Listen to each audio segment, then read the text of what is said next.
Assalamualaikum warahmatullahi wabarakatuh. Selamat datang dan selamat bergabung di channel Kawan Cerita Tengah Malam. Kali ini aku akan membawakan kisah tentang misteri sosok yang menari-nari di atas pohon. Buat teman yang baru bergabung, silahkan subscribe, like, dan share video ini. Dan teman-teman yang sudah bergabung, saya ucapkan terima kasih dan nantikan terus video horor selanjutnya. Tanpa berlama-lama, kita langsung masuk aja pada ceritanya.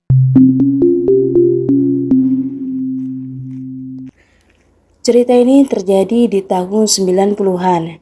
Nah, kejadian ini dialami oleh seorang anak yang sebut saja namanya Lala. Saat itu Lala masih berusia 8 tahun. Kejadian ini dialami Lala yang sebelum-sebelumnya mengalami hal-hal ganjil tapi tidak pernah ditanggapi ataupun diberitahukan kepada keluarganya. Meski kejadian ini sangat membuat Lala trauma untuk keluar sendirian pada malam hari. Lala ini tinggal di sebuah rumah bersama kedua orang tua, nenek, dan juga kedua tantenya yaitu which is dari bapaknya. Rumah Lala yang tempati ini tidak berjauhan dari rumah anak pertama nenek. Rumahnya tepat berada di belakang. Dan Lala tuh suka banget nginap di rumah pamannya itu. Karena di saat itu mereka suka beramai-ramai untuk sekedar menonton TV di rumah Paman Santo. Lala juga kadang dimintain tidur di rumah Paman Santo untuk menemani anaknya. Karena rumah Paman Santo ini lumayan luas dan memanjang ke belakang. Di depan rumah Paman Santo ini ada rumah tempat tinggal sahabatnya Lala, yaitu Rima. Jadi kalau dari rumah nenek hanya berjarak 10 meter. Rumah Lala ini berada di sebuah gang yang memang cukup padat dan rumah itu cukup berdekatan. Meski demikian, sekitar gang ini masih dikitari hutan yang rimbun. Dan tepat di tengah-tengah rumah nenek, paman, dan sahabat Lala ada sebuah pohon rambutan yang lumayan tinggi. Dan pohon rambutan ini sudah cukup berumur itu tua. Kalau dari rumah nenek, pohon ini tepat berada di samping, dekat jendela ruang tengah. Nah, kalau dari rumah Paman Santo ini tepat di depan rumahnya, dan dari rumah sahabatnya itu tepat di samping rumah dekat pintu masuknya. Tapi jarak masing-masing dari pohon rambutan itu sekitar 5-10 meter aja, kata Lala. Singkat cerita, pada suatu malam Lala ini ingin bermain ke rumah sahabatnya. Dia pun sudah bersiap-siap sejak sore hari. Bahkan saat sore pun Lala sudah meneriaki Rima dari jendela kamarnya. "Rima, nanti habis maghrib aku ke rumahmu." Rima hanya mengacung jempol menandakan oke gitu kan. Nah, seperti biasanya jika ingin keluar rumah, Lala harus meminta izin kepada ayahnya. Karena ayahnya yang memang cukup disiplin dan juga kadang Lala ini tidak diperbolehkan keluar rumah ketika menjelang malam. Tapi ketika malam itu, habis maghrib Lala sudah meminta izin kepada ibunya dan sudah diperbolehkan. Tapi dia ini belum minta izin kepada ayahnya. Karena menyadari ayahnya tidak ada di rumah, Lala pun keluar rumah berjalan dengan berlenggang-lenggang. Tepat setelah azan maghrib berhenti. "Ah, nggak ada ayah. Mumpung nggak ada ayah, ke rumah Rima katanya." Dia pun sedang memakai sendal di depan pintu dapur. Nah, tiba-tiba ayah Lala ini nampak dari samping rumah. Rumah Lala ini kan letter L gitu. Dan di bawahnya itu nampak gitu kan. Agak tinggi sedikit tapi nggak terlalu tinggi. Jadi nampak kalau ada orang mau lewat gitu kan. Jadi nampaklah itu dia kaki ayahnya di bawah. Nah, karena belum izin ke ayahnya, entah apa yang ada dalam pikiran saat itu, dia tuh bukannya masuk ke dalam rumah, tapi dia justru pergi ke belakang rumah atau bagian dapur dan sembunyi di sana. Padahal di belakang rumah itu sangat gelap dan ada perkebunan pisang juga pohon-pohon mangga gitu. Nah, ketika ayahnya ini sudah memasuki rumah, lalu segeralah dia berlari berkunjung ke rumah Rima.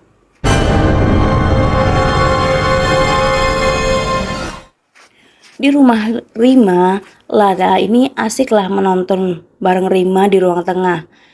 Lala memilih tiduran di atas sofa. Entah kenapa sekitar pukul 7 malam, Lala ini merasa sangat mengantuk. Dia pun pengen tidur.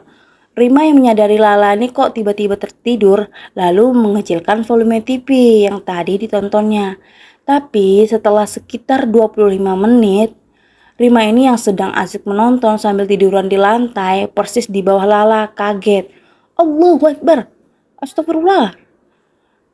Rima langsung terduduk karena Lala tiba-tiba berteriak dan kakinya menendang lemari kecil yang tepat berada di bawah kakinya, yaitu pas di samping sofa. Rima mengusap dadanya karena merasa jantungnya berdegup kencang. Bersamaan dengan itu, Lala pun tersadar. Badannya bergetar dan napasnya tidak beraturan. Dengan ketakutan dia langsung menyampaikan bahwasanya dia mendapati mimpi buruk. Astagfirullah, mimpi apa tadi aku, kata Lala. Apalah, kamu tuh bikin orang hampir jantungan aja. Mimpi apa sih sampai teriak-teriak gitu? Tanya Rima. Dengan napas yang masih tersenggal-senggal, Lala pun mulai bercerita. Aku tadi mimpi tapi itu kayak kenyataan gitu, kata si Lala ini. Sambil dia telah mengingat sesuatu. Akhirnya Lala juga mengingat bahwa apa yang dimimpinya ini persis apa yang dilakukannya sebelum berangkat ke rumah Rima. Jadi di dalam mimpinya itu Lala melihat dirinya sendiri dan melakukan adegan yang sama, yaitu habis azan maghrib keluar rumah memakai sendal, ada ayahnya, lalu bersembunyi di belakang rumah. Nah, tapi nih ada yang berbeda. Di kenyataannya Lala bersembunyi lalu pergi ke rumah Rima setelah ayahnya masuk ke rumah. Tapi di dalam mimpi saat sedang bersembunyi di belakang rumah, Lala tidak sendirian. Di mimpinya itu tepat di belakang Lala ini, dekat dengan rambutnya, ada sosok perempuan yang hidungnya hampir menyentuh rambut Lala. Sosok itu nampak seperti perempuan berambut panjang, berbaju putih melayang, tapi wajahnya tidak nampak karena tertutup rambutnya yang sangat panjang. Dan yang nampak hanya hidungnya aja yang hampir menyentuh rambut Lala. Karena mengingat itu, Lala badannya bergemetar dan tanpa menceritakan mimpinya ke Rima, dia ingin segera diantarkan pulang. Berselang seminggu kemudian, Lala ini lagi-lagi mengalami kejadian yang lebih mengerikan dari kejadian pertama yang dialaminya, yang membuat dia ini trauma hingga jatuh sakit. Jadi pada malam itu tepat bertepatan dengan malam Jumat. Ya seperti biasa lah ya, setiap malam Lala beraktivitas seperti biasa di dalam rumah. Sehabis isya Lala belajar mandiri dan mengerjakan tugas-tugas sekolah. Setelah itu mempersiapkan buku dan seragam sekolah pramukanya untuk dipakai di hari Sabtu. Setelah selesai, sekitar pukul 10 malam lah Lala ini bersiap-siap hendak tidur. Tapi dia mendengar suara teriakan tantenya, yaitu which is istrinya Paman Santo, yang disahut nenek melalui jendela di tepat depan kamarnya Lala. Mak, panggil Yuni ini, istrinya Paman Santo. Kenapa yuk jam segini teriak-teriak? Ada apa? Tanya nenek yang memang belum tidur saat itu. Ternyata Tante Yuni ini ingin meminta Lala menemani dirinya dan Romi anaknya di rumah. Karena suaminya yaitu Paman Santo pada malam itu ada kerjaan di kantor dan harus lembur. Pun kalau pulang kemungkinan bisa mepet subuh. Alhasil Lala yang mendengar obrolan itu lalu bersiap-siap untuk ke rumah Tante Yuni. Lala lalu berpamitan ke rumah Tante Yuni sementara dua tante yang lain dan kedua orang tuanya sudah tertidur pulas. Sesaat sebelum ke rumah tante, nenek bertanya dan memastikan apa Lala berani untuk keluar rumah sendiri ke rumah Tante Yuni. Cuk, berani ke rumah tante jam segini? Nenek antar ya. Sekaligus tawar nenek kepada Lala. Lala dengan percaya diri menolak untuk diantar nenek. Lagian menurut Lala, rumah tante itu cuma di belakang rumah ini aja. Cuman 15-20 meter aja kalau jalan kaki karena memutar. Dan juga di luar rumah terang, kan ada lampu di depan rumah. Tapi Lala lupa jika di samping rumahnya itu agak gelap karena lampu di depan rumah sahabatnya dan depan rumah pamannya itu hanya cukup buat menerangi teras rumah saja. Gak sampai. Dengan mantap Lala ini langsung keluar sendirian. Entah kenapa malam itu tuh kata Lala hawanya kok jadi kayak dingin dan sunyi banget gitu. Kayak aneh gitu. Karena biasanya kan malam-malam tuh ada suara jangkrik lah, ya hewan-hewan malam gitu kata Lala. Selain itu ada juga tercium olehnya bau-bau wewangian seperti bunga sedap malam. Tapi dipikirnya lagi karena di samping rumahnya itu tidak ada tanaman ataupun bunga-bungaan gitu. Jadi dicarinya lah sumber bau itu karena rasa-rasanya memang tidak ada. Lala ini tanpa disadarinya dia berhentilah di samping rumah yang agak gelap itu, remang-remang gitu. Entah kenapa Lala ini yang dari tadi matanya mencari bunga sedap malam ini malah tertuju ke hal lain yang tadinya dia fokus ke tanah. Entah kenapa Lala ini lalu mendongakkan kepalanya untuk melihat ke atas.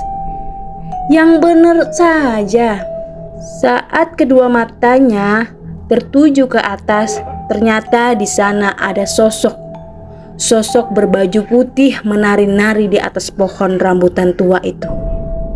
Rambutnya panjang, hampir menyentuh tanah. Tangan bajunya sangat panjang seperti selendang tertiup angin kesana kemari sambil berlenggak-lenggok di atas pohon dan tertawa cekikikan melihat ke arah Lala yang dari tadi berdiri melihat ke atas. Lala kaget dan shock sampai tidak bisa bergerak melihat penampakan semengerikan itu. Keringat dingin bercucuran dari kepala sampai badan Lala. Badannya bergemetar dan lemas sampai merasa tulang badannya tidak ada. Lala pun berteriak histeris dengan sekuat tenaganya. Singkat cerita, pada pagi hari Lala terbangun. Posisi sudah di kamarnya, sudah ada ibu dan neneknya.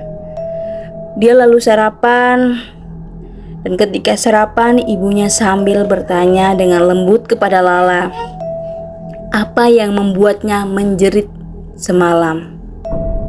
Lala yang sudah memiliki tenaga berusaha untuk menceritakan apa yang dialaminya semalam dan penampakan semengerikan yang tidak pernah dia lihat sebelumnya.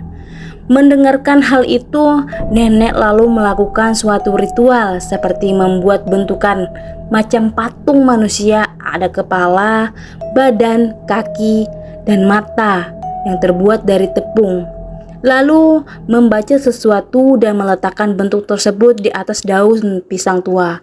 Setelah selesai, diantarlah ke sebuah sumur tua dan dijatuhkan ke sana.